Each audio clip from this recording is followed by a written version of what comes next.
California Governor Gavin Newsom is busy meeting with voters in South Carolina. That's interesting. The Democrat has been traveling. That's a long flight, actually. He's got a lot to defend in California. If you look at quality of life issues there, man, he's a good fighter, though. He's really good fighter on TV. He's a really good debater, but he's got a really big pile of problems back in California. The fact that you had a president of the United States, or at least former president, that was running again, who wanted to put America in reverse, wanted to bring us back to a pre-1960s world. On voting rights, civil rights, LGBTQ rights, on women's rights, not just access to abortion, but access to contraceptive care. So Gavin Newsom is obviously running for president in 2028. That is a fact that nobody denies. And one could even make the case that right now, amongst Democrat voters, he could sort of be the close frontrunner there. Of course, recently, both he and AOC have launched almost a targeted, coordinated attack campaign against J.D. Vance specifically. They're obviously both forecasting there. They believe that is the likely candidate they will both be running against in this primary field. But today, Gavin Newsom, apparently, instead of governing his own state, which he has not done for the entire 7 to 8 years he's been governor there, has essentially started the soft launch already for his 2028 campaign. And that is specifically because he is currently, guys, going on a 2-day tour across South Carolina, giving political stump speeches. And that is, of course, significant because South Carolina is the first primary state for the Democrat Party, and we obviously know what this is all about. However, there has immediately been righteous criticism in response to Newsom's little campaign launch. First of all, supposedly, according to you, there's a lot of crises going on right now in California. Why are you not in your own state? Well, of course, he cares more about his future ambitions than his current role. That's nothing to be all that surprised about here. But even, guys, you have entities like MSNBC starting to point out the obvious, which is, on one hand, yes, Gavin Newsom undeniably is a slick, sort of talented politician. But when you look at the actual track record he's going to be running on, the best way to predict future governance is past governance. What did you do before to indicate what you're going to do in the future? Gavin Newsom is objectively one of the single worst governors in modern American history. California has not become better by a single metric under his leadership. It is basically this poster child for the failures of liberal Democrat Party rule across the country. So how exactly are you going to build a compelling 2028 campaign based off of that? Is he somehow going to be of the belief here that he can essentially wipe the entire slate record clean of what he did and supported and passed in the past? Well, after all, just ask the Kamala 2024 campaign how that ultimately ended up for her. She really was not able to ever get away from the radicalism she embraced in 2020. But nonetheless, in today's video, I want to give you some of the pathetic lowlights of Gavin Newsom's little campaign tour today in South Carolina, because we have all of it, right? Typical Democrat Party antics, whether it's him inventing fake accents or speaking to a hilarious crowd of geriatrics. I mean, this building quite literally looks like a nursing home, and much more. So we'll get into it. First though, folks, as usual, do us a favor. If you enjoy our content, make sure you hit that like button down below. Subscribe to the channel if you are new. Doing so is the best way to support our videos and ensure that we can keep making fun of Gavin Newsom here. And with that said, so right off the gate, apparently today he was speaking at the Kershaw County Democrat Party building here in South Carolina. And obviously, right, a big aspect of the South Carolina Democrat primary specifically is the presence of a high base of black voters. And notably here, quite in sync with that, take a listen here as Gavin Newsom suddenly invents a fake accent and dialect, a way of speaking that I don't really think I've ever seen him do before, especially as governor of California. But, what do you expect? This is the normal behavior. The supposed code switching, although he doesn't have the excuse that, I'm, half black like Kamala Harris. So really here, this ought to be called out more, you would think, by his opponents on the left-wing side. But nonetheless, check it out. What we're experiencing is America in reverse. They're trying to bring us back to a pre-1960s world on voting rights. You know it well. Civil rights, LGBTQ rights, women's rights, and not just, access to abortion, but also access to simple reproductive care, contraceptions. Is he going to be talking about hot sauce or something soon, like Hillary Clinton in 2016? Not exactly sure, but, as usual, it shouldn't be a surprise to anyone that everything Gavin Newsom does is fake. I mean, that's kind of his grand skill, his strategy and everything is he always manages to just like literally gaslight people into the most ridiculous things ever. For instance, the big lie there that he is a remotely good governor of California. That is, of course, the case. Now, with that said, I want to sort of flip the camera here, right? Because that's one angle you see of the campaign event basically here today. But on the other side, right? I want to show you, we'll play about a minute more of his little speech here. And, look at the crowd here, look at the people in attendance, and think to yourself, what do you notice? This is, of course, a recurring trend in the Democrat Party, but noticeably, even with Gavin Newsom, a supposedly younger, more new wave, fresher candidate here, a recurring trend you keep on seeing in their party is sort of, I guess, alarming. You should consider when talking about their future prospects. But anyways, take a look here and see if you notice what I notice.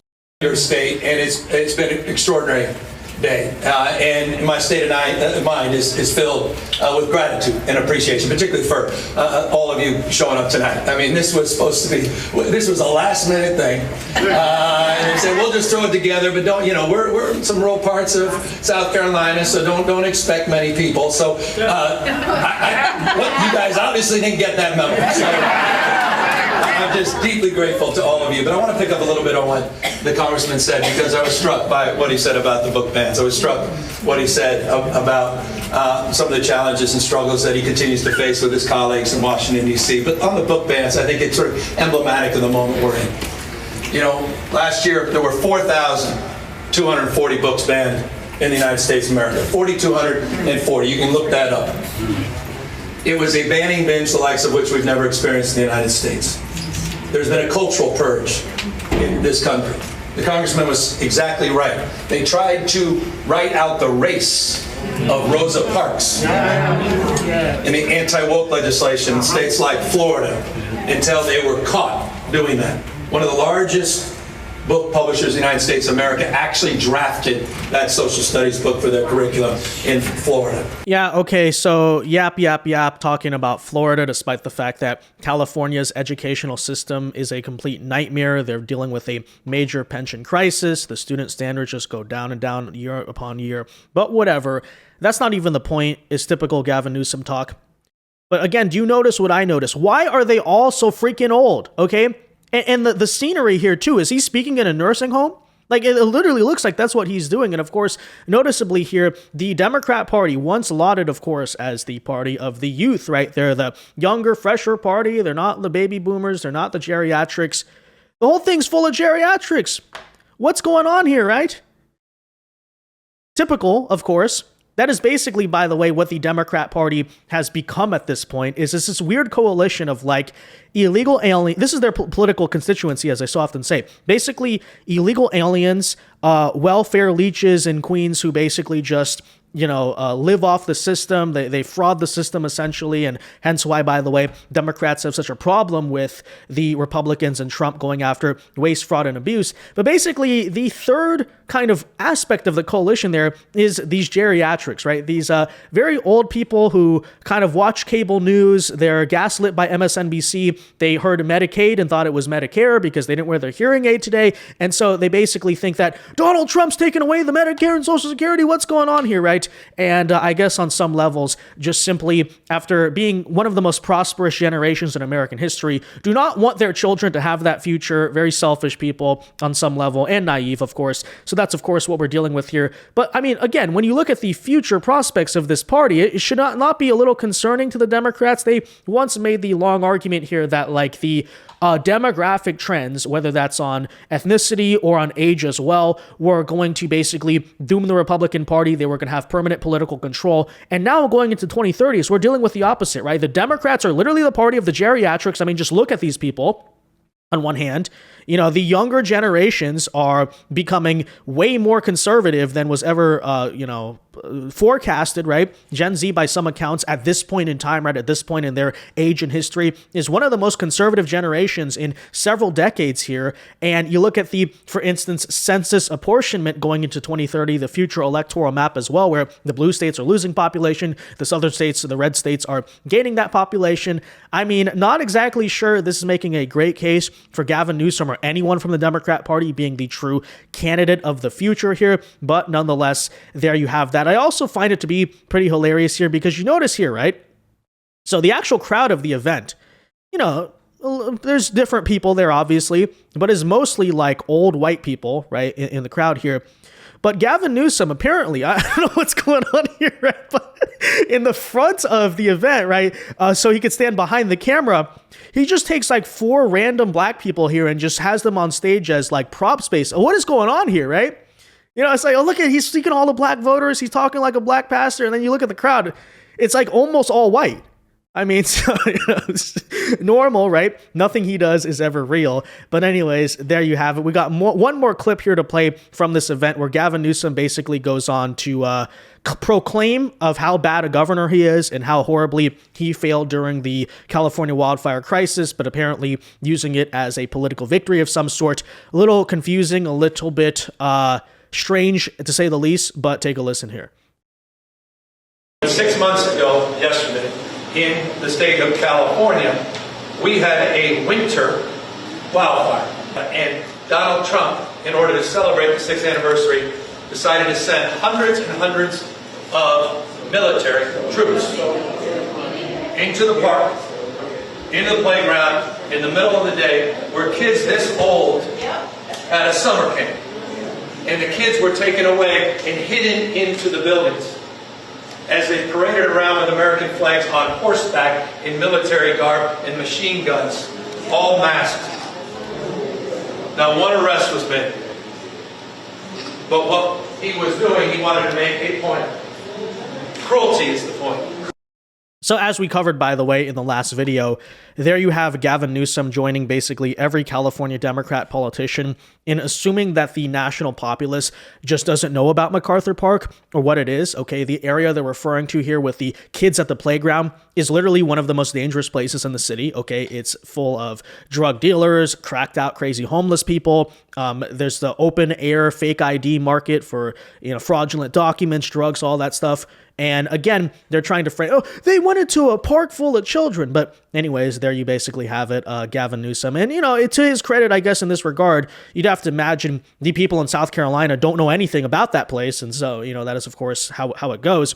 And by the way, I think on many different fronts, that's basically how he's going to use his national campaign about California, is to say, well, you know, trust me, California is doing fine. Random person in Iowa, South Carolina, New Hampshire. And assuming they haven't been to California at all recently, which you probably guess like most of the population hasn't, they're just going to, his hope here at least, is they will basically take his word for it. I mean, we'll see if that messaging is ultimately successful. But it's worth noting here that even Morning Joe, the folks over at MSNBC, pointed this out, basically saying, you're going to have a tough uphill to climb here, right, in regards to 2028, simply because when you look at the way your state is doing, it's a total disaster. And sure, maybe you can gaslight your way through the primary, but also the general election, like at a certain point, right, keep in mind, we're not talking about a campaign that's going to last as long as Kamala's 90-day campaign. Over the course of basically 2 years, the attacks are going to come, and over time, right, narratives will begin to stick. And so Gavin obviously is facing that challenge. Take a listen here as even MSNBC is calling out here his little antics. It's pretty interesting. Not sure the motive here, but check it out. California Governor Gavin Newsom is busy meeting with voters in South Carolina. Oh, that's interesting. The Democrat has been traveling. Long flight, actually. It seems a quite opposite side of the country. The Democrat has been traveling throughout the state, which is expected to play a pivotal role in the primary race for the presidency. Congressman Jim Clyburn, who helped resurrect President Biden's White House campaign in 2020, introduced Newsom at an event last night, adding, quote, "I feel good about his chances." And he, of course, is talking about he feels good about his chances cleaning up the quality of life issues back in California. I mean, I gotta say, Jonathan Lemire, if Gavin Newsom he goes to South Carolina, they're talking about his presidential race. Well, let the early morning talk about 2020, what year? 8 begin. I mean, that's a guy who, if he runs, he's got a lot to defend in California. If you look at quality of life issues there, man, he's a good fighter, though. He's really good fighter on TV. Really he's a really good debater, but he's got a really big pile of problems back in California. Wow. I mean, just wow. A very obviously shocking admission there. First of all, you have them pointing out, correctly, by the way, there's a lot happening in your state right now.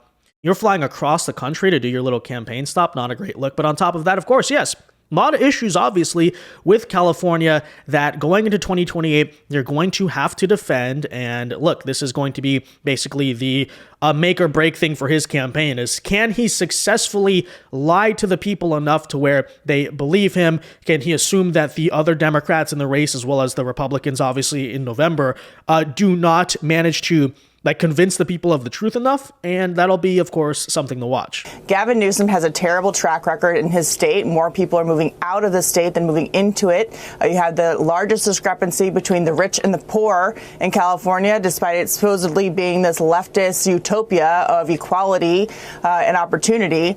And yet that's why you're seeing Gavin Newsom focusing on Donald Trump rather than talking about his record. This is why you're seeing him trying to desperately rise to the top of the 2028 field, saying, of course, he's not running for president. We all know that he wants to, by going after Trump. But he apparently hasn't gotten the political memo.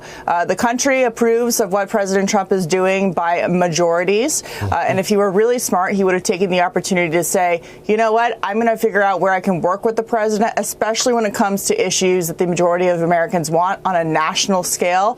And yet he hasn't been able to do that because he doesn't have a record to run on, and they still haven't gotten the memo that being anti-Trump is not enough to win a national election. Now, that said, looking to the early field of the 2028 Democrat primary, couple thoughts here, which is, first and foremost, it's notable here. I've been kind of trying to watch and see what they do, but thus far it is appearing by all accounts that the Democrat primary, the first one there, like the first election they do, will be kept in South Carolina. This is notable because back to, I believe it was, 2024, they basically made this party reform on behalf of allowing Joe Biden to basically cruise through another re-election and not really face any serious challenges, is that they moved the first state away from the Iowa caucus and then New Hampshire to doing South Carolina instead. Now, basically, their justification there was because of diversity, right? They said that Iowa is too white, it's too backwards, it doesn't really represent the so-called diversity of America. Really what they mean by that is the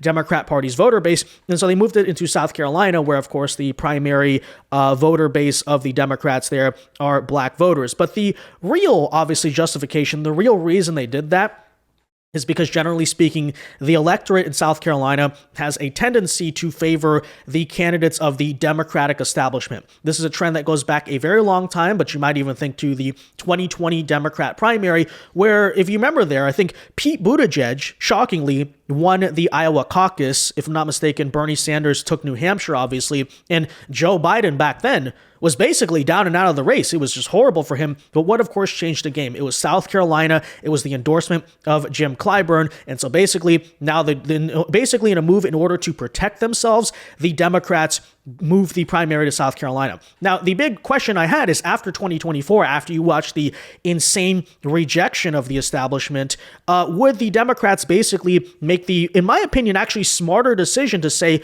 okay, this is not just about sucking up to ourselves. Let's actually kind of go into a state where you have maybe voters that represent sort of the swing states, right? Obviously, Democrats lost the blue wall in 2024. Iowa's sort of close, sort of regional. You know, maybe there's a chance that you might move the primary back to actually kind of, I guess, be more democratic, not basically rig the primary in favor of your own establishment. If I look at 2028, for instance, I would think that maybe a candidate like, I don't know, Tim Walz might be the favorite to win in Iowa, but so far they've not done that, right? They're going to keep it in South Carolina. And that is significant. The reason I'm bringing that up is to say that unlike a first primary in Iowa or New Hampshire, I think Gavin Newsom, being the establishment candidate, the favorite here, endorsed obviously softcore and probably going to be formally endorsed by Jim Clyburn, who is basically king of Democrat politics there, that the primary structure in 2028 as it currently stands is heavily favoring Newsom now to be the nominee simply because of that South Carolina fact alone and their tendency to favor the establishment candidate. And that is, of course, significant. So with that in mind, assuming that Newsom somehow does not crash and burn, basically, politically speaking, in the eyes of Democrats, I mean, obviously in everywhere else in America, he crashed and burned a long time ago.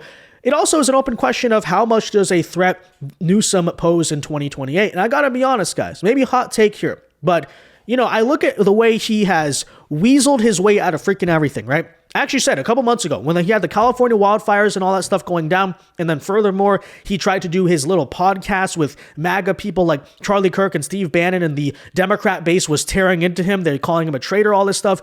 I said publicly on this channel, I said, I think he's out. I think this is it, especially after the fires. I said, there is no way any political figure can possibly come back from that. His campaign is over. Like, this is done. People in his own state are pissed at him. And then look at the difference a couple months makes, and basically his ability here to get away with anything, right? He's almost like sort of a left-wing version of Donald Trump to a different degree, where in the sense that like Trump can basically get away with saying anything, right? He's basically immune to controversy. You almost see that same effect here with Gavin Newsom, where even as he continues to fail and fail time and time again with doing stuff, right? Everything he does politically, the actions fail. Track record, he's a terrible governor. He just keeps on failing upwards. And so I do got to say it on some level, okay, I think he might be a dangerous pick for the Democrats in 2028, not because he's a good governor, not because he has a track record, but just because this guy is just so shameless, he can weasel his way out of freaking anything.